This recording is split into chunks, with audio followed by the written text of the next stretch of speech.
जय हिंद दोस्तों, स्वागत है आप सभी का आपके अपने परिवार आदित्य रंजन सर कंसेप्ट्स में। तो आज आप लोगों का बहुत ही प्यारा पेपर रहा और डेट है 30 अगस्त 2024, शिफ्ट है 1। ठीक है, बच्चों को काफी ज्यादा इंतजार है कि जो हम करके आए हैं वो सही है कि गलत है और अप्रोच सही क्या होगा इन सवालों का लेकर के। तो हमेशा की तरह आज भी सभी सवालों का हम लोग पोस्टमार्टम करने वाले हैं। तो अगर आप नए हैं तो इस चैनल को जल्दी से सब्सक्राइब कर दीजिए और वीडियो को अंत तक जरूर देखिएगा। पेपर बहुत ज्यादा डिफरेंट नहीं पूछा गया। एक फॉर्मूला प्रॉफिट एंड लॉस का था जो कि पहले दिन से मैं आप लोगों को कहते चला रहा हूं कि आप इसको याद करो, और उसके ऊपर में 3 सवाल पूछे गए हैं। तो छोटी छोटी बारीकियों के ऊपर में आपको ध्यान देना है ताकि जिन बच्चों का पेपर अभी बचा हुआ है वो अपने मैथ्स में पूरे नंबर लेकर के आ पाए और कहीं पर कोई गलती ना हो भाई। ठीक है, तो आइए चलिए सबसे पहला सवाल यहां देखते हैं। पहला सवाल यहां पर यह बोला गया कि एक वस्तु का मुद्रित मूल्य उसके क्रय मूल्य से 40% अधिक है। ठीक है, तो छूट की दर कितनी होनी चाहिए कि 12% का लाभ हो। यही फॉर्मूला हम आपको पहले दिन से याद करवाते आ रहे हैं कि याद करो दोस्त, यहां पर एक फॉर्मूला है एमपी अपॉन में सीपी बराबर होता है यहां पर 100 प्लस माइनस प्रॉफिट या लॉस और डिवाइडेड बाय यहां पर 100 माइनस डिस्काउंट के। ठीक है, जब भी 4 चीजों में से किसी भी 3 का मान दिया और चौथे का मान पूछो तो आप इसका इस्तेमाल करो। तो अगर हम देखेंगे यहां पर तो सबसे पहले कहा गया प्रिंटेड प्राइस 40% ज्यादा है, यानी अगर तुमने खरीदा दोस्त 100 में है तो इसको 140 में तुमने प्रिंट करवा दिया। उसके बाद में कहा गया कि 12% का प्रॉफिट है, 100 में 12 जोड़ दो तो 112 हो जाएगा। तो यहां डिस्काउंट हम कितने का देंगे, तो मान लेते हैं डिस्काउंट हमने यहां पर इतने का दिया। 14 से अगर आप काटोगे तो कितनी बार में, 8 बार में। 10 इंटू 8 80 हो जाएगा। तो 100 में से x घटाने पर 80 आ रहा है, इसका मतलब x का मान कितना होगा, तो 20 होगा। ऑप्शन नंबर सी फॉर का होना प्यार है सही उत्तर होगा। आज ये नेक्स्ट क्वेश्चन यहां पर बी नंबर सवाल देखिए। अब इसमें यहां पर क्या इसकी हिंदी नहीं दे रखी है, कोई बात नहीं, मैं आपको समझा देता हूं इसका हिंदी मोटा मोटी कहता क्या है। बोला गया किसी वस्तु को 1700 में बेचने पर एक व्यक्ति 15% का नुकसान करता है, अगर उसे 20% का लाभ कमाना है तो यहां पर कितने बेचना होगा। यानी अगर आप इतने में बेच रहे हो तो क्या हो रहा है, नुकसान हो रहा है। यानी ये 1700 कितने की वैल्यू है, 100 के सामान में 15 का नुकसान, मतलब ये 85 का मान है। और हमें यहां पर क्या करना है, 20 के फायदे में बेचना है, मतलब 100 में 20 का फायदा तो 120 में बेचना है। 85 से काटोगे इतनी बार में 120 का 20 गुना कितना हो जाएगा, 2400। ये हमारा बिल्कुल सही उत्तर होगा। आइए चलिए अगले सवाल की तरफ चलते हैं। अगला सवाल देखते हैं।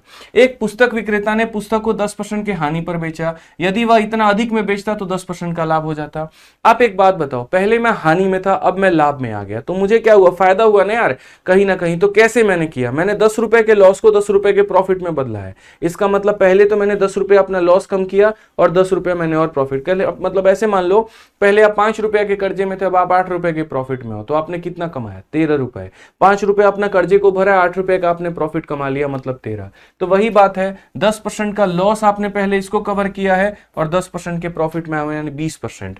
तो ये रेट बढ़ाने की वजह से यहां पर कितने का फायदा, 20 का। तो यानी ये कितने का मान है, तो दोस्त 20 का मान है। और आपसे यहां पर कहा गया है कॉस्ट प्राइस का मतलब यहां पर क्रय मूल्य, तो कितने का मान हो जाएगा, 100 का। 20 से काटोगे 5 बार में, 108 का 5 गुना कितना होता है, तो बोलोगे सर 540 यानी 5400 सही उत्तर होगा। 5400 का मतलब ऑप्शन नंबर ए, आओ कभी हवेली पे। आइए अगला सवाल यहां देखिए। अगला सवाल यहां पर क्या कहा गया, एक परीक्षा में 8 छात्रों द्वारा प्राप्त अंकों का औसत इतना था, 9 अन्य छात्रों का इतना था, तो 17 बच्चों का हमारा औसत हमारा कितना होगा। ठीक है, average marks of the 17 student वर। यहाँ पे बहुत ही सिंपल सा क्वेश्चन है। यहाँ पे थोड़ा थोड़ा छोटा छोटा आपको दिख रहा होगा, कोई बात नहीं, हम थोड़ा खींच के बड़ा कर देते हैं, हो जाता है टाइपिस्ट भाई लोगों से गलती यार। ठीक है, थोड़ा बड़ा रखना होता है बट छोटा रखते हैं, कोई बात नहीं। आप देखिए अब अच्छा दिख रहा होगा यहाँ पे। तो यहाँ पर देख लीजिए, बोला गया है कि 8 बच्चों का औसत इतना है, 9 बच्चों का औसत इतना है, तो यहाँ पर 17 बच्चों का मार्क्स कितना होगा। बहुत ही सिंपल, आप चाहो तो यहाँ डेविएशन से चले जाओ, यहाँ पर डेटा रखो, यहाँ पर औसत रखो।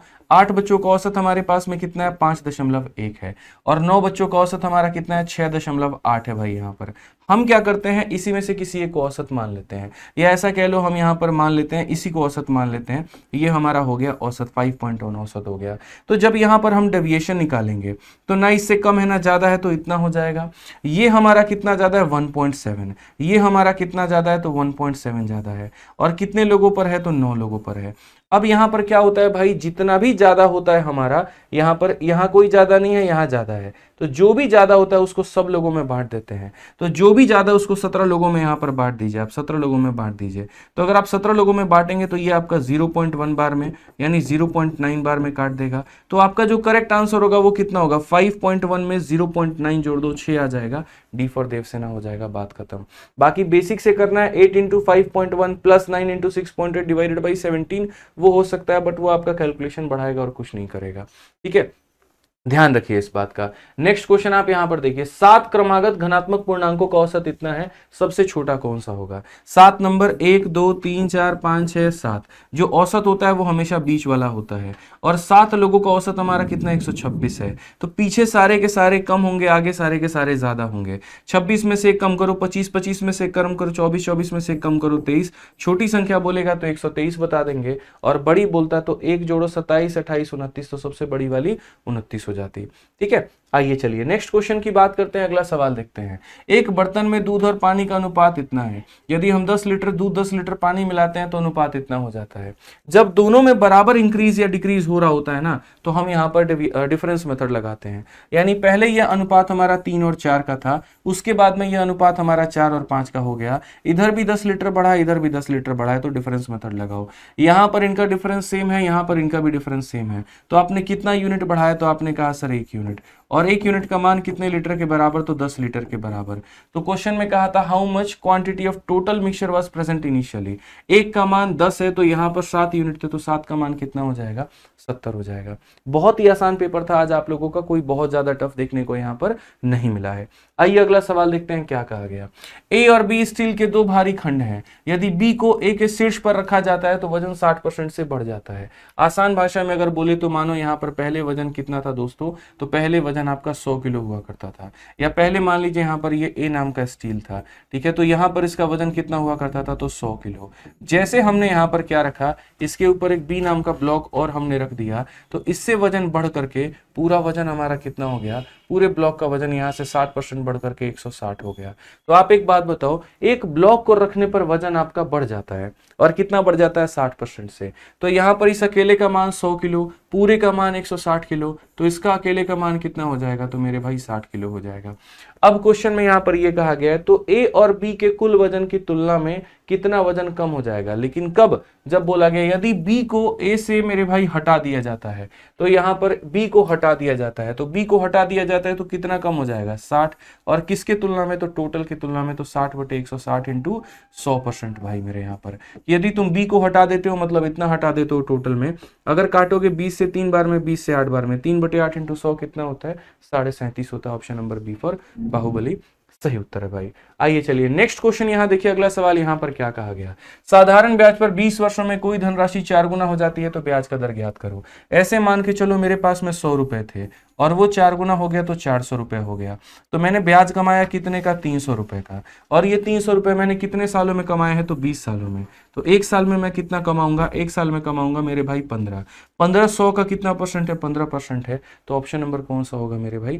सी जो होगा हमारा बिल्कुल सही उत्तर होगा।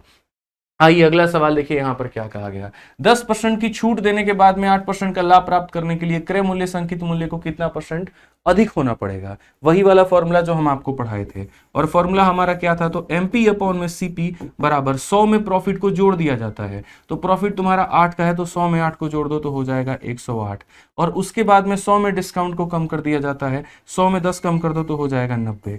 9 से काटोगे 10 बार में, और 9 से काटोगे दोस्त हमारा कितना? तो बोलोगे सर 12 बार में। 2 बढ़ रहा है 10 के ऊपर में, तो अगर मैं यहां पर इसको ऐसे कर दूं कि 0 से मल्टीप्लाई 0 से मल्टीप्लाई, कितना ज्यादा? 20 ज्यादा, 20 ज्यादा 100 पे, तो परसेंटेज भी कितना होगा?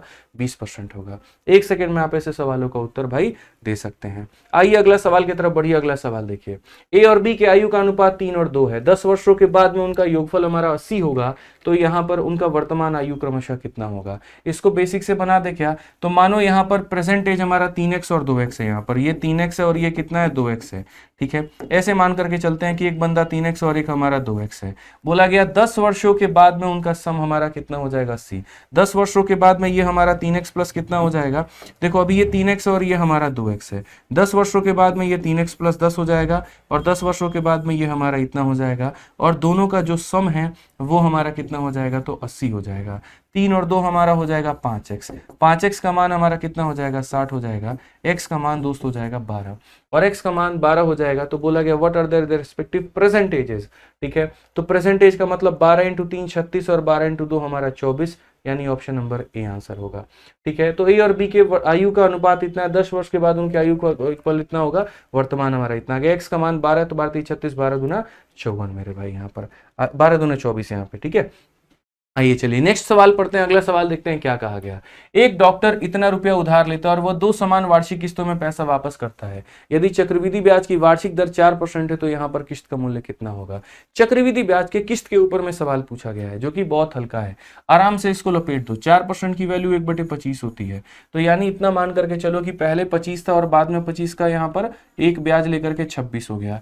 चूंकि 2 किस्तें बनानी है तो पहले इसका स्क्वायर करोगे तो 625 हो जाएगा और इसका स्क्वायर करोगे तो 676 हो जाएगा।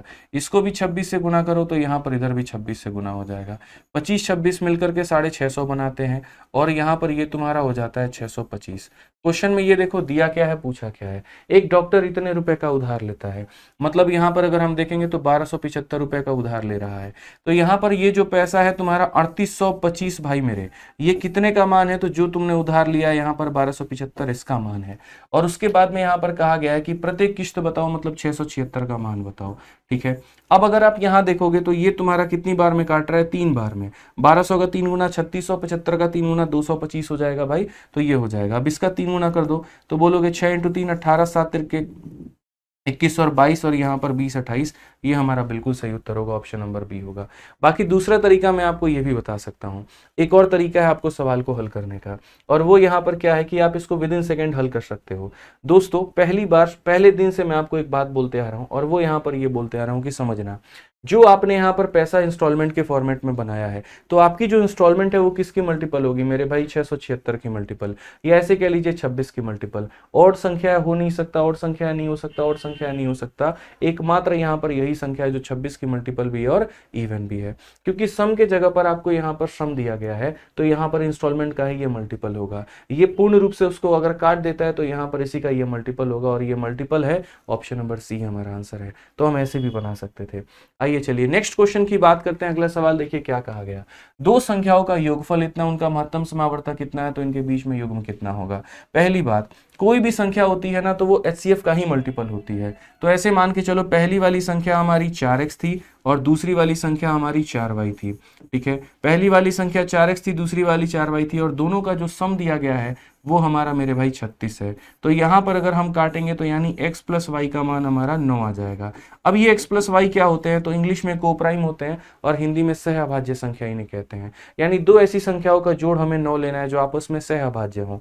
अब जोड़ने पर 9 कैसे कैसे आ सकता है, 1 और 8 हो सकता है, 2 और 7 हो सकता है, 3 और 6 हो सकता है, 4 और 5 हो सकता है। लेकिन सहअभाज्य का मतलब क्या होता है, कोई कॉमन फैक्टर नहीं होना चाहिए। इसमें कोई भी कॉमन फैक्टर नहीं है, इसमें कोई भी कॉमन फैक्टर नहीं है, इसमें कॉमन फैक्टर है इसे मत लो, और इसमें कोई भी कॉमन फैक्टर नहीं है। मतलब कितने जोड़े बन सकते हैं, 3। तो ऑप्शन नंबर डी फॉर क्या हो जाएगा, देवसेना हो जाएगा।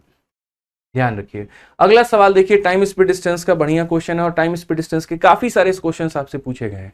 ठीक है, लेकिन इस सवाल कराने के पहले एक छोटी सी गुजारिश है हमारी आपसे, जिन्होंने अभी तक वीडियो को लाइक और चैनल को सब्सक्राइब नहीं किया है वो कर दीजिए, क्योंकि हमने आपसे एक ही बात कहा कि 5.5 लाख का जैसे ये परिवार होगा एक जबरदस्त वीडियो हम आपके लिए लेकर आएंगे, जहां डिटेल वे में सारी कट ऑफ हम आपको बताएंगे। ठीक है, कि कट ऑफ क्या होने वाली है, किस तरीके से होने वाली है, कितना आपका पेपर पूछा जाएगा, मतलब कहां तक आपका जो स्कोर है वो जाने वाला है, किन बच्चों का हो सकता है, किन का नहीं हो सकता है, डिटेल में लेकर के सारी बातें। सैंपल साइज जितना बड़ा होगा हमारे लिए एनालिसिस करना उतना सटीक रहेगा, इसलिए चैनल को सब्सक्राइब जरूर करें। ठीक है, आइए पढ़िए। कहा गया एक रेलगाड़ी 23.6 किलोमीटर की चाल से प्लेटफॉर्म को 30 सेकंड में पार करती है। उसके बाद यह रेलगाड़ी 12.4 किलोमीटर की चाल से विपरीत दिशा में चलने वाले एक व्यक्ति को 11 सेकंड में पार करती है। इसकी लंबाई हमारी कितनी है। तो जब यहाँ पर इतने की चाल से ये चल रही थी तो प्लेटफॉर्म को कितने सेकंड में पार कर लिया था, 30 में। और जब यहाँ पर इतने की रफ्तार से चल रही थी, एक देखो इतने की रफ्तार से एक व्यक्ति है जो दूसरी दिशा में मेरे भाई चल रहा है, तो उसे 11 सेकंड में ये पार करती है। तो क्वेश्चन में यहाँ पर कहा गया रेलगाड़ी की लंबाई। यहाँ पर ये 30 सेकंड बेफर्जी का डेटा, इसकी कोई आवश्यकता ही नहीं है। क्यों नहीं है, क्योंकि जब कोई रेलगाड़ी किसी व्यक्ति को पार करती है तो इसका मतलब अपने आप को पार करती है, और अपने आप को पार करती है तो स्पीड बराबर डिस्टेंस अपॉन में टाइम होता है। ठीक है, तो यहाँ पर ये खुद की रफ्तार इसकी इतनी है और उस व्यक्ति की रफ्तार हमारी इतनी है। अगर ये अपोजिट में आ रहे हैं तो जोड़ देंगे, सेम में आ रहे हैं तो घटा देंगे। तो बोला गया यहाँ पर 11 सेकंड में उस व्यक्ति को पार किया और वो अपोजिट में आ रहा है, तो इसे जोड़ दो। 23.6 में 12.4 को जोड़ोगे तो 36 की रफ्तार आएगी। चूंकि ये किलोमीटर पर आवर में है तो मीटर पर सेकंड में बदलने के लिए 5/18 से गुना करेंगे, तो यहाँ से स्पीड निकल जाएगा। जब भी कोई रेलगाड़ी किसी व्यक्ति को पार करती है तो इसका मतलब वो अपने आप को पार करती है, तो ये लेंथ हो जाएगा। टाइम के बारे में बात किया गया तो उस व्यक्ति को पार करने में कितना समय लगा, तो 11 सेकंड। तो यहाँ पर बोलेंगे 11 लिख देंगे आप यहाँ। 18 से आप काटिए तो कितनी बार में, 2 बार में। 10 को 11 से गुना करिए 110 आएगा, यही आपका क्या हो जाएगा, लेंथ हो जाएगा। तो ऊपर का डेटा बेफर्जी का डेटा था, किसी काम का कोई भी डेटा यहाँ पर वो नहीं था। अब अगला सवाल देखो, वह छोटी से छोटी संख्या ज्ञात करो जो 24, 48, 60 से पूर्ण तरीके से विभाजित होगी, मतलब इनका कहीं ना कहीं एलसीएम। एलसीएम का मतलब यहाँ लघुत्तम समावर्तक, ठीक है। तो अगर हम बात करते हैं तो छोटी से छोटी संख्या 24 तो इसको मेरे भाई भाग कर देगा, 60 भी इसको कर देगा, लेकिन 48 इसको नहीं कर पाएगा, ये खत्म हो गया, ये तो हो ही नहीं सकता। अब 24 इसे काट देगा, 48 का ये 5 गुना है, 60 का ये है, तो यहाँ पर यही आंसर होगा। 480 भी हो सकता है, लेकिन वो छोटी से छोटी संख्या नहीं है, उससे छोटी यहाँ पर ये है, तो हम ऑप्शन नंबर को उत्तर देंगे। आइए चलिए अगला सवाल देखिए, यहां पर क्वेश्चन में क्या कहा गया। क्वेश्चन में कहा गया सेना के एक अधिकारी अपने सैनिक को 12, 15, 16, 18 की पंक्तियों में खड़ी होने की व्यवस्था करना चाहते हैं। यदि वो चाहते हैं कि एक ठोस वर्ग में व्यवस्थित करें तो न्यूनतम संख्या क्या होगी। इस बार जो आपके एग्जाम में फोकस किया गया वो नंबर सिस्टम से लेकर के एचसीएफ एलसीएम पे ज्यादा फोकस किया गया। तो एचसीएफ एलसीएम एक ऐसा टॉपिक है जहां से क्वेश्चन आपके ज्यादा आ रहे हैं। तो समझदार बच्चा अभी क्या करेगा, एचसीएफ एलसीएम को पूरा बढ़िया तरीके से 21 दिन 21 में रातन से रिवाइज करके जाएगा, ठीक है।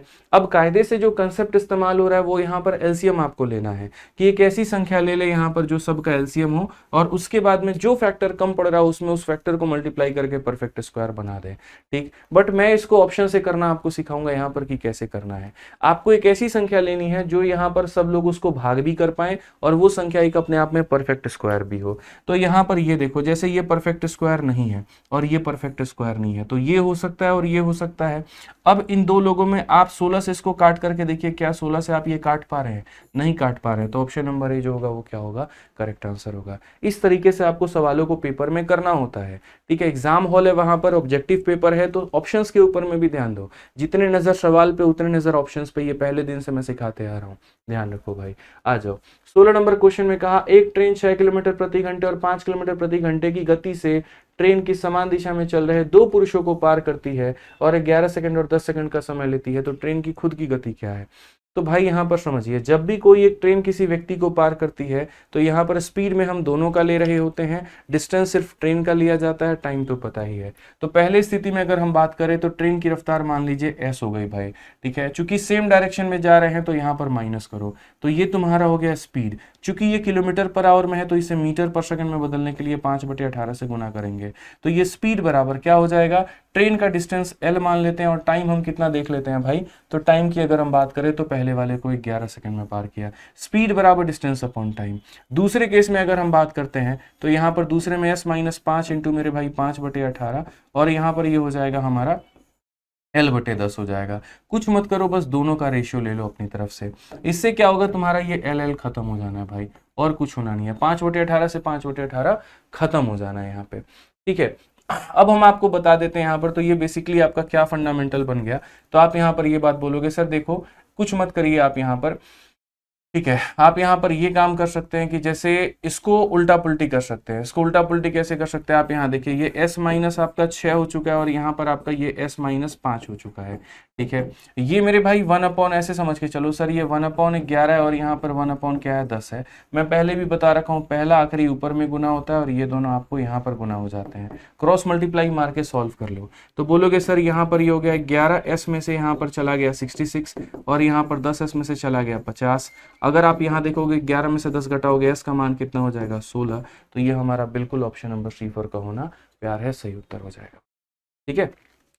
कोई दिक्कत की बात नहीं। नेक्स्ट क्वेश्चन देखिए, अगला सवाल क्या कहा गया, समय तथा कार्य का। कहा गया कि कुछ वर्कर इस कार्य को 150 दिनों में करते हैं, लेकिन 15 लोगों के एब्सेंस हो जाने के कारण अब ये इतने दिनों में होता है।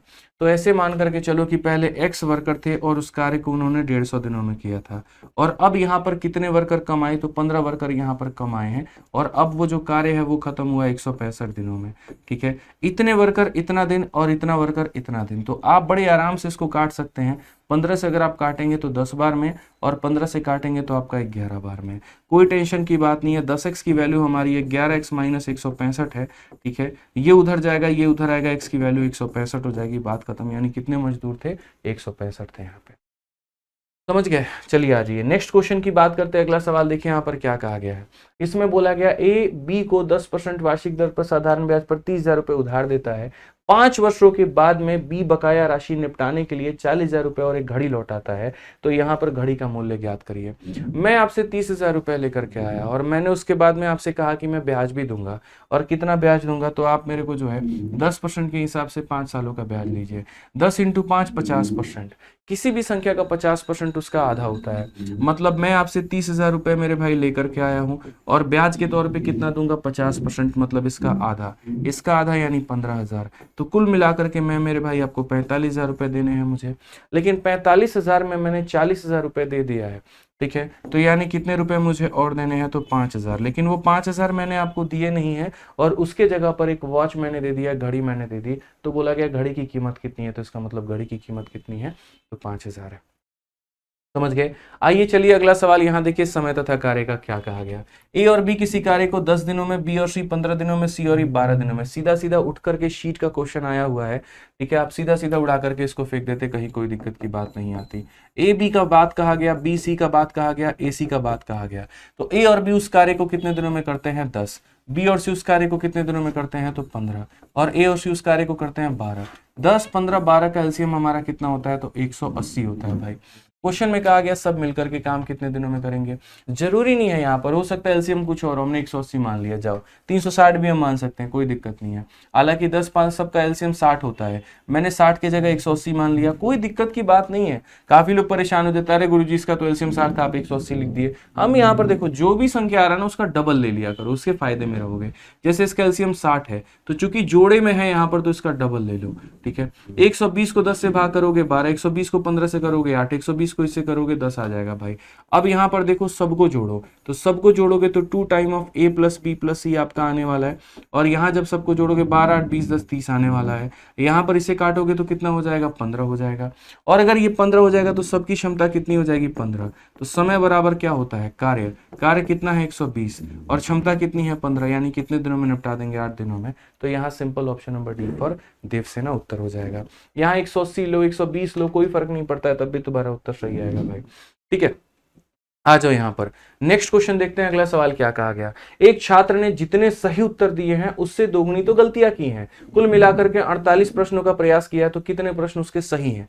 यानी एक तरफ राइट ले लेते हैं और एक तरफ क्या ले लेते हैं, रॉन्ग ले लेते हैं। जितना सही किया तो उसका डबल तो मेरे भाई वो गलती किया है, यानी यहाँ पर कितना हो गया, तो 3 हो गया, ठीक है। अब अगर बात करते हैं 48 क्वेश्चन है मेरे भाई, तो ये 48 क्या है, राइट रॉन्ग को मिला करके, यानी 3 का मान है। और उसमें कहा गया राइट उसने कितना किया, तो 1 का मान किया है, यानी कितना हो जाएगा, 16 सवाल उसके मेरे भाई सही है यहाँ पे।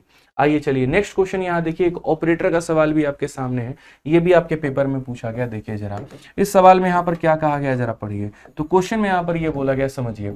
यहाँ पर सवाल में ये बोला गया है कि x हमारा अगर y से बड़ा है और इनका क्यूब, यहाँ पर देखिए x is greater than y, x का क्यूब प्लस y का क्यूब, मतलब अगर ये ऑपरेटर है ग्रेटर का, तो यानी ये दिखाता है कि इसका क्यूब और इसका क्यूब को जोड़ दो। एट द रेट का ऑपरेटर दिखाता है क्यूब को घटा दो। तो सबसे पहला ऑपरेटर तुम्हारा यहाँ पर ये हो गया और उसके बाद में एट द रेट हो गया। अब यहाँ पर एक छोटी सी बात बताऊं भाई, ब्रैकेट लगता है तो पहली प्राथमिकता ब्रैकेट को दी जाती है, तो पहली प्राथमिकता ब्रैकेट में दो, यानी यहाँ पर आप कितना लो, तो 2 ले लो और फिर उसके बाद में ऑपरेटर 1 ले लो। यहाँ पर ये वही वाली बात है, 2 1 का मतलब 2 का क्यूब, 8 में से 1 घटा दिया तो कितना आ जाएगा, 7, यानी यहाँ पर कितना आ जाएगा, 7 आ जाएगा। अब 3 और 7 का रिलेशन लगाओ, तो 3 और 7 का रिलेशन लगाओगे, 3 का क्यूब मेरे भाई कितना हो जाएगा, 27, और 7 का क्यूब हो जाएगा 343, कुल मिलाकर के यहाँ पर 370। ऑप्शन नंबर सी फॉर का होना प्यार है, ठीक है। समझ गए, एकदम हल्के हल्के सवाल है, कहीं कोई दिक्कत की बात नहीं है। यहाँ पर कहा गया अगर ये चिन्ह का मतलब प्लस करना होता है, तो इसका मतलब यहाँ पर 15 में 5 जोड़ो तो कितना आएगा, 20 आएगा। हालांकि ये सब रीजनिंग के क्वेश्चन है भाई। आ जाइए नेक्स्ट क्वेश्चन, यहाँ देखिए अगला सवाल यहाँ पर क्या कहा गया, जरा पढ़िए। कहा गया P और Q 5 और 6 के अनुपात में, QR 14 15 के अनुपात में है, रेशियो कितना होगा। 1000 बार मेरे भाई बता रखे हैं। हालांकि यहाँ पर P और R का रेशियो कितना होगा, तो देखो ये PQ हो गया भाई और ये तुम्हारा QR हो गया। PQ का रेशियो हमारा 5 अनुपात कितना है, 6 है, और 14 अनुपात हमारा कितना है, तो 15 है यहाँ पर, ठीक है। अब अगर हम बात करते हैं तो P पहले से लेकर के आखिरी तक जाना है, इसको मेरे भाई क्रॉस मारो तो PR आ जाना है, ठीक है। और यहाँ पर अगर हम बात करते हैं तो ये हमारा कुल मिलाकर के ये हमारा इतना हो जाना है, यानी 7 अनुपात कितना, 9, कौन सा ऑप्शन है? सी है।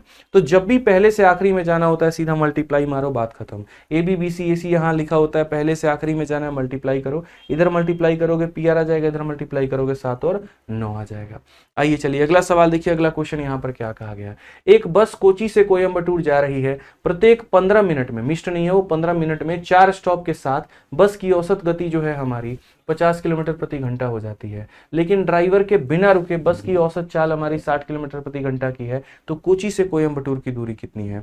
मतलब आसान भाषा में मैं समझाऊं तो मैं एक बस चला रहा हूं, ठीक है, और मेरे को हर एक स्टॉप पर रुक रुक कर जाना है। तो हर एक स्टॉप पर अगर मुझे रुक रुक कर जाना है तो मेरी स्पीड कम हो जाएगी, और इसी कारण मैं वहां पर 50 किलोमीटर प्रति घंटे की रफ्तार से औसत चाल मेरी निकली है। और अगर मैं उसी दूरी को बिना रुके चलाता हूं तो कितनी की रफ्तार मेरी निकलती है? 60 की रफ्तार की निकलती है। तो क्वेश्चन में ये कहा गया वो दूरी कितनी थी। पहली बात मेरे भाई ये बताओ, एक स्टॉप पर मैं कितने देर के लिए रुकता हूं? तो एक स्टॉप पे 4 मिनट, एक स्टॉप पर 15 मिनट के लिए। अगर एक स्टॉप पर 15 मिनट के लिए रुकता हूं तो 4 स्टॉप पर कितने मिनट के लिए रुका होऊंगा? यानी मेरे भाई 60 मिनट के लिए। तो वही वाली बात है कि जो मैं स्पीड मेरी कम आई है वो किसकी वजह से आई है? तो रुकने की वजह से आई है। तो हम यहां पर क्या कहेंगे वो देखो। सबसे पहली बात, कोची और कोयम्बटूर की जो दूरी है मेरे भाई वो फिक्स है। तो डिस्टेंस बराबर क्या होता है? डिस्टेंस बराबर स्पीड अपॉन टाइम होता है। अगर आप यहाँ पर, सॉरी स्पीड अपॉन कह रहा हूँ मेरे भाई, स्पीड बराबर डिस्टेंस अपॉन में टाइम होता है। तो अगर यहाँ दूरी समान होती है, स्पीड का उल्टा समय होता है, तो स्पीड पहले आपकी कितनी थी? तो बिना रुके, मतलब रुक रुक के जा रहे हो तो 50, और बिना रुके जा रहे हो तो 60। स्पीड का अनुपात 5 और 6 है, तो समय का अनुपात क्या हो जाएगा? इसका उल्टा हो जाएगा, यानी 6:5 हो जाएगा।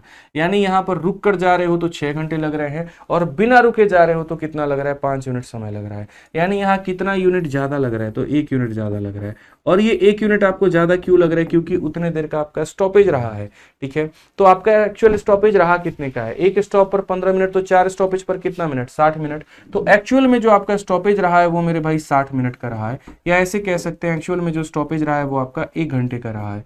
तो यानी 1 यूनिट यहाँ पर, 1 घंटे यहाँ पर बराबर है। 1 का मान 1 घंटा, तो 6 का मान कितना हो जाएगा? तो 6 घंटा हो जाएगा भाई। और 5 का मान कितना हो जाएगा? 5 घंटा हो जाएगा। अगर आपको डिस्टेंस ही निकालना है, स्पीड को टाइम के साथ में गुना करो। 50 की रफ्तार से जा रहे हो तो 6 घंटा मतलब 300 किलोमीटर, या 60 की रफ्तार से 5 घंटा तो भी 300 किलोमीटर। तो डिस्टेंस कितना था? 300 किलोमीटर। आज भाई तो अगले सवाल में यहाँ देखते हैं, क्वेश्चन नंबर 25 में यहाँ पर क्या कहा गया है। अब यहाँ से आपका डीआई शुरू हो जाता है, ठीक है, और थोड़ा सा ध्यानपूर्वक आपको पढ़ना है, कहां पर क्या दिया गया क्या नहीं, गलती नहीं करनी है। सवाल में ये बोला गया था, बार चार्ट गिवन, मतलब हिंदी में पढ़ देते हैं। ऊपर दिया गया ये जो खंड है, यहां पर क्या प्रदर्शित किया गया है? तो एक कंपनी द्वारा 2 वर्षों में यहां पर निर्मित 6 अलग अलग प्रकार की कारों का प्रतिशत दर्शाता है। यानी यहां पर अगर बात करें तो ये 2000 है और ये 2001 है, ये 2 साल हो गए हमारे। इसमें अलग अलग company P Q R S T U ने कितना कितना परसेंट जो है प्रोडक्शन दिया है। तो अगर हम बात करते हैं यहां पर, तो जैसे यहां पर आप देखोगे तो ये सारा का सारा परसेंटेज बता रहा है। थोड़ा सा अगर इस फोटो को हम इधर कर दे और यहां पर बढ़िया तरीके से ये हो जाएगा आपका, तो ये सारा परसेंटेज प्रोडक्शन के बारे में बात हो रही है, कितना परसेंट प्रोडक्शन किसने किया। सबसे महत्वपूर्ण इसका सवाल है, आप वो पढ़िए। क्वेश्चन में कहा गया, यदि 2001 में पी प्रकार की कारों का उत्पादन प्रतिशत 2001 के समान होता है, यदि अगर यहां पर 2001 में ये उतना ही उत्पादन करता है जितना 2000 में किया है, यानी उतना ही परसेंट का, तो यहां पर कितना हुआ है? तो मेरे भाई 30%। कितना हुआ है? 30%। तो यहां 2000 में 30%, तो अगर यहां भी 30% का उत्पादन होता तो संख्या कितनी होती? यानी इस पूरे का मेरे भाई 30%। तो अगर हम बात करते हैं यहां पर, तो ये आपके 4 जीरो और इंटू कितना हो जाता है? 30% हो जाता है। परसेंटेज 2 जीरो को खत्म करता है, 44 इंटू 3 132 आता। ऑप्शन नंबर ए जो होता बिल्कुल हमारा सही उत्तर होता, ध्यान रखो। तो यदि यहां पर उतने ही परसेंट का प्रोडक्शन होता जितना पहले था, यानी 30% का ही, तो संख्या कितनी होती? तो इसका 30% निकाल करके उत्तर दे देना था। आइए चलिए अगले सवाल में यहां पर चलते हैं। क्वेश्चन नंबर 26 में देखते हैं क्या बोला गया है। तो क्वेश्चन में यहां पर यह बोला गया कि देखो, बार ग्राफ में सारा का सारा अलग अलग वैल्यू दिया गया। इंफ्रास्ट्रक्चर अलग है, ट्रांसपोर्ट अलग है, एडवर्टीजमेंट अलग है, टैक्स अलग है, ये सारा सारा अलग है। क्वेश्चन में यहां पर कहा गया, यदि विज्ञापन पर इतने रुपए करोड़ खर्च होते हैं तो परिवहन और कर के बीच का अंतर कितना है? डेटा करोड़ में दिया गया, ऑप्शन लाख में दिया गया है, इसके ऊपर में फोकस करो। तो आप यहां पर बोलोगे ये 2.55 करोड़ है मेरे भाई यहां पर, और ये हमारा कितना का वैल्यू है? तो बोलोगे सर ये करोड़ है, मतलब यहां पर ये एडवर्टीजमेंट मतलब 15 का मान है, तो हमने यहां पर 15 में किया। हमें जो निकालना है वो अंतर निकालना है यहां पर ट्रांसपोर्ट और टैक्स का। तो ट्रांसपोर्ट और टैक्स का यहां पर, तो ट्रांसपोर्ट 10 है और टैक्स 7.5 है, यानी अंतर कितने का है? तो मेरे भाई 2.5 में है। ठीक है, यानी इतने का मान दिया, इतने का मान पूछा है। करोड़ को लाख में बदलने के लिए आप यहां पर क्या करते हैं, जल्दी से बताइए। करोड़ को लाख में बदलने के लिए क्या करेंगे, 1 करोड़ में कितने लाख होंगे यहाँ पर। जैसे अगर मैं बोलता हूँ 1 करोड़ के अंदर में यहाँ पर कितने लाख होते हैं, तो बोलते हो सर 1 करोड़ के अंदर में हमारे 100 लाख होते हैं। तो करोड़ को लाख में बदलने के लिए क्या करते हैं मेरे भाई, 100 से गुना करते हैं। बस इस बात को यहाँ ध्यान रखना है। तो कुछ नहीं, मतलब करोड़ तुम्हारा मीटर हो गया, लाख सेंटीमीटर हो गया, ऐसे मानो। तो मीटर को सेंटीमीटर में बदलने के लिए क्या करोगे, 100 से गुना करोगे। यहाँ वाला नीचे जो आएगा तुम्हारा, ये दोनों का दोनों मेरे भाई खत्म हो जाएगा यहाँ पे। अब उसके बाद यहाँ पर लेकर के आ जाओ, 15 से काटोगे कितनी बार में, एक बार में 15, और उसके बाद में जो है 105 7 बार में। मल्टीप्लाई करो, 17 का 5 गुना 85 का 5, 8 हाथ में 17 गुना 34 और 8 मेरे भाई 42। ठीक है, एक संख्या के बाद में दशमलव लगाना है, तो एक के बाद में दशमलव। 42.5 lakh, option number B for Baahubali correct उत्तर है भाई। आइए चलिए नेक्स्ट क्वेश्चन की बात करते हैं। अगला सवाल यहाँ देखते हैं, बहुत ही प्यारा क्षेत्रमिति का सवाल यहाँ पर, और ये बच्चे अभी जानते भी कि उनकी शिफ्ट में आया है। ठीक है, बहुत लोग यहां तक तो पहुंच ही नहीं पाए। इस सवाल में यह कहा गया है, एक आयताकार मैदान की लंबाई और चौड़ाई 8 और 7 के अनुपात में है। साइकिल पर सवार व्यक्ति इस मैदान के परिमाप को यहां पर इतने किलोमीटर प्रति घंटे की गति से इतने मिनट में मेरे भाई यहां पर पूरा एक चक्कर लगाता है, मैदान का क्षेत्रफल कितना होगा। अगर इस सवाल को 1 सेकंड में बनाना चाहते थे तो क्षेत्रफल का मतलब लंबाई इंटू चौड़ाई होता है। यहाँ चौड़ाई देखो 7 का मल्टीपल है, और यहाँ पर यह ऑप्शन 7 से कट रहा है, बिल्कुल नहीं। ये 7 से कट रहा है मेरे भाई, बिल्कुल भी नहीं। ये 7 से कट रहा है, बिल्कुल भी नहीं। सिर्फ एक ही ऑप्शन ऐसा है जो 7 से कट रहा है, और यही तुम्हारा उत्तर हो जाएगा। हमेशा मेंसुरेशन में बोलते हैं डिविजिबिलिटी का खेल बहुत इंपॉर्टेंट होता है। अब बात आती है इस सवाल को बेसिक से बनाने की। तो बेसिक से हम कैसे बनाते हैं, तो हम बोलते हैं ये हमारा मैदान है पूरा का पूरा, ऐसे मानिए। इस मैदान के चारों तरफ उसने क्या किया, चक्कर लगाया है। तो ऐसे मान करके चलो, ये 8 हो गया, ये 7 हो गया, फिर ये 7 हो गया, फिर ये 8 हो गया। तो कुल मिलाकर के जो इसका पेरीमीटर हुआ वो कितना हुआ, तो बोलोगे सर ये 8x है और ये 7x है, तो 15x का डबल, यानी यहाँ पर जो डिस्टेंस है वो कितना है, तो इतना है मेरे भाई। डिस्टेंस बराबर स्पीड इंटू टाइम होता है। ठीक है, अगर हम बात करते हैं यहाँ पर स्पीड हमारा कितना है, तो बोलोगे सर ये 28.8 के यहाँ पर जो है गति से, और कितना यहाँ पर गया है, तो टाइम हमारा 2.5 मिनट है। जब ये किलोमीटर पर आवर है तो इसको भी आवर में बदलने के लिए 60 से भाग किया जाए। अब ये जो दूरी आएगी वो किलोमीटर में आएगी, और सारे ऑप्शंस मेरे मीटर में दिए गए हैं। तो किलोमीटर को मीटर में बदलने के लिए क्या करेंगे, 1000 से मेरे भाई गुना करेंगे। यहाँ का दशमलव दशमलव हटाओ तो नीचे तुम्हारे 2 जीरो आ जाएंगे। 2 जीरो और 1 जीरो ने इसको पूरा का पूरा खत्म कर दिया। उसके बाद में अगर आप यहाँ देखोगे तो बोलोगे सर 6 से काट लो, 6 से 4 बार में 24 और 8 बार में इतना हो जाएगा मेरे भाई। 6 से 5 बार में, 6 से आपका 8 बार में, और ये आपका 5 से कितनी बार में, 5 बार में। x की वैल्यू आपकी 40 आ जाएगी, और अगर x की वैल्यू आपकी 40 आ गई तो क्वेश्चन में कहा गया क्षेत्रफल कितना होगा। आपको भी पता है एरिया बराबर क्या होता है, लंबाई इंटू चौड़ाई। तो 40 का 8 गुना कितना हो जाएगा, 320 मेरे भाई, और 40 का 7 गुना कितना हो जाएगा, यहाँ पर 280 हो जाएगा। मल्टीप्लाई करना है, 2 जीरो लेकर के आओ। 28 का 2 गुना 56, 6 5 5 में 28 तिरके 84, और 5 हमारा कितना हो जाता है, 89। 89600 ऑप्शन नंबर ए जो है सही उत्तर है। इस तरीके से आप इसका उत्तर दे सकते थे, कोई बहुत ही बड़ा सवाल ये नहीं था। आइए चलिए अगले सवाल पर चलते हैं। अगला सवाल हम लोग देखते हैं क्या कहा गया। तो बोला गया कॉर्पोरेट क्षेत्र में केंद्रीय कोण में डिग्रियों की लगभग संख्या कितनी है। कॉर्पोरेट वाला कितना बना रहा है, 34%। इस बात को याद रखना। पूरा का पूरा मेरे भाई यहाँ पर ये कितना होता है मेरे भाई, 100%। तो परसेंटेज में 100 और डिग्री में कितना, 360। तो अगर हम बात करते हैं ये जो 360 डिग्री है दोस्तों, ये कितने परसेंट का मान है, तो 100% का मान है। और हमें कितने का मान पता करना है, तो हमें 34 का मान पता करना है। बस इस बात को समझो, इतने की तो वैल्यू हमें बतानी है। तो यहां पर अगर हम बात करते हैं तो कैसे निकलेगा, देखो 36 को 34 से गुना करना है। तो 36 को 34 से गुना करना है तो कैसे करेंगे मैं बताता हूं। अगर इक्याई के संख्याओं को जोड़ने पर 10 आ जाता है और बाकी वाली सेम रहती है तो कैसे गुना करेंगे, 6 इंटू 4 मेरे भाई यहाँ पर 24 हो जाएगा, और यहाँ 3 को उसकी अगली संख्या 4 से गुना करो, 3 चौके 12 हो जाएगा। इसको 10 से भाग करना है, 122.4। 122.4 का मतलब कौन सा होगा, option number D for Devasena होगा। ये गुना करने का हमारा ट्रिक है। आज ये नेक्स्ट क्वेश्चन यहाँ पर चलते हैं, बहुत ही प्यारा सवाल है डीआई का। देखिए यहाँ पर कहा गया है कि study the following table and answer the question. ये आपका टेबल दिया गया है और पूरा पॉपुलेशन यहाँ पर बोला गया 32,76,000 के करीब में आपका ये पूरा पॉपुलेशन है। इसमें अलग अलग राज्यों के बारे में वर्णन की गई है कि सभी राज्यों को मिलाकर के इतना पॉपुलेशन आपका आ रहा है। अलग अलग राज्यों का परसेंटेज भी यहाँ पर बताया गया है। उस परसेंटेज को 2 भागों में तोड़ा गया है। जैसे अगर ये 25% है तो वो इतने पार्ट में टूटा है, वो इतने में टूटा है, वो इतने में टूटा है, वो इतने में टूटा है, वो इतने में टूटा है। ठीक है, और जो भी संख्या आती है, आप ऐसे मान के चलो, अब ये मेल है और ये फीमेल है, तो ऐसे मान के चलो अगर कभी ये पूछ ले कि तुम्हारा लिटरेट इलिटरेट, तो इसको गोली मारो, इसको पढ़ने की भी आवश्यकता नहीं, क्या पता क्वेश्चन इसी के ऊपर में हो। तो पहले यहां पर क्वेश्चन में देखोगे तो कहा गया राज्य ए, बी और डी में पुरुषों की कुल संख्या सभी राज्यों की कुल संख्या के कितनी परसेंट होगी। तो मैं एक काम करता हूं, यहां पर सभी राज्य मिलाकर के कितने परसेंट है, तो 100% है। मैं यहां पर पुरुषों का परसेंटेज निकाल लेता हूं। ये 25% पूरी जनसंख्या है, यानी 8 का मान कितना है, तो 25% है, तो 5 का मान कितना होगा। तो यहां पर मेरे भाई देखो कौन कौन सा राज्य लेना है, ए लेना है, बी लेना है और कौन सा लेना है, डी। तो ए में पुरुषों का हम परसेंटेज निकाल लेते हैं। तो बोलेंगे सर ये जो 25 दिया गया था ये कितने का मान था, ये 8 का था, और मुझे कितने का निकालना है, 5 का निकालना है। 125 आपका आ रहा है, 125 को आप 8 से भाग करोगे, 8 एकम 8 मेरे भाई, उसके बाद में आपका हो जाएगा 45, 8 पचे हो जाएगा आपका 40 हो जाएगा भाई 50, 8 छक 48, 15.625 ये हमारा आ चुका है। ठीक है, बी राज्य में पुरुषों का परसेंट कितना होगा, तो बोलोगे सर 4 यूनिट मिलकर के 20% बना रहा है, तो 4 का मान 20, 1 का मान 5, तो 3 का मान कितना हो जाएगा, तो 15% हो जाएगा। डी राज्य मिलकर के पुरुषों का कितना परसेंट बना रहा है, 8 का मान 12 है, यानी 8 अपने आप का 1.5 गुना हो गया, 12 बना दिया। तो यहाँ 3 का मेरे भाई यहाँ पर 1.5 गुना कितना होगा, ठीक है, यहाँ पर 3 का 1.5 गुना हमारा हो जाएगा मेरे भाई 4.5 हो जाएगा। तो ये हमारा हो जाएगा दोस्तों 4.5 के करीब में। जरा सबको जोड़ना, जरा यहाँ पर 15 15 30 और 30 और 4 34 हो जाएगा, 34 और ये हमारा 35.1 करीब में हमारा आएगा। 35.1 कौन सा ऑप्शन है, तो option number B for Baahubali है भाई। ठीक है, तो इस तरीके से हम यहाँ पर पूरा का पूरा बढ़िया तरीके से पूरा पेपर रहा आपका। एक एक सवालों को बहुत ही बेहतरीन तरीके से हमने पूरी अपनी कोशिश की, और आपको एक ही बात कहा कि चाहे आपका पेपर कोई भी हो, एनालिसिस सटीक तरीके से हम यहाँ पर कराएंगे ही कराएंगे। ठीक है, तो वीडियो पसंद आई तो वीडियो को लाइक करिएगा, चैनल को सब्सक्राइब करिएगा। ठीक है, और जो भी आपका डाउट है, किसी भी तरह का आपका मन में सवाल है, तो वो इस वीडियो के कमेंट बॉक्स में जरूर पूछिएगा। मिलते हैं अगली क्लास में, आज के लिए इतना ही, धन्यवाद।